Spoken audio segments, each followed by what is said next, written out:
एक बार श्री गुरु नानक देव जी अपनी उदासियों के दौरान एक नगर में पहुंचे। वहां एक वृद्ध रहता था जिसका नाम चंदवाड़ी था। वह बहुत गरीब था, परंतु गुरुजी के प्रति उसकी भक्ति अपार थी। जब उसे पता चला कि गुरु नानक देव जी उसके घर ठहरेंगे तो उसके मन में आनंद भी था और चिंता भी। वह सोचने लगा, मेरे घर स्वयं सदगुरु पधार रहे हैं, पर मैं उनके सामने क्या भेंट रखूं? मेरे पास तो अन्न का एक दाना भी नहीं।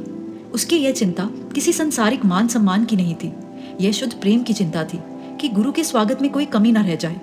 बेचैन होकर वह नगर की ओर निकल पड़ा, शायद कहीं से कुछ सहायता मिल जाए। नगर में पहुंचकर उसने देखा कि बड़ी भीड़ जमा है।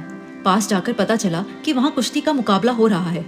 स्थानीय नवाब अपने दरबार के महान पहलवान मस्कीन को सबके सामने प्रस्तुत कर रहा था।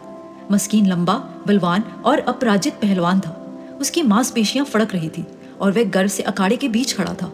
नवाब ऊंची आवाज में चुनौती दे रहा था, क्या इस नगर में कोई है जो मेरे पहलवान को चुनौती दे सके? पर कोई आगे आने का साहस न करता। सभी जानते थे मस्कीन से भिड़ना गंभीर चोट या मृत्यु को बुलावा देना था।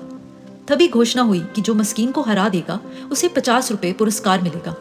चंदवाड़ी के मन में विचार आया, यदि यह धन मिल जाए तो मैं गुरुजी के लिए भोजन और सेवा की व्यवस्था कर सकता हूँ। और वह कांपते शरीर, झुर्रियों भरे चेहरे और कमजोर हड्डियों के साथ अखाड़े में उतर गया। भीड़ ठहाके मारकर हंसने लगी। यह बूढ़ा हड्डियों का ढांचा मस्कीन से लड़ेगा? जब दोनों आमने सामने आए तो मस्कीन ने दया से पूछा, बाबा आप क्या कर रहे हैं? आप मुझसे लड़ेंगे? आप घायल हो जाएंगे। आखिर आपको किसने प्रेरित किया? चंदवाड़ी ने शांत स्वर में कहा, आज गुरु नानक देव जी मेरे घर आ रहे हैं। मेरे पास उन्हें भोग लगाने को कुछ नहीं, ये 50 रुपए ही मेरी आशा है। यह सुनकर मस्कीन स्तब्ध रह गया। उसने कहा, मैंने गुरु नानक देव जी के बारे में सुना है। लोग कहते हैं वे खुदा के नूर हैं।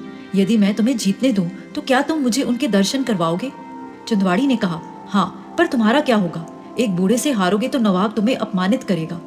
पर मस्कीन के हृदय में अब केवल एक ही चाह थी, गुरु दर्शन। कुश्ती आरंभ हुई। कुछ दाव पेच के बाद अचानक मस्कीन स्वयं भूमि पर गिर पड़ा। चंदवाड़ी ने योजना अनुसार उसका सीना दबाकर विजय घोषित कर दी। पूरा मैदान हक्का बक्का रह गया।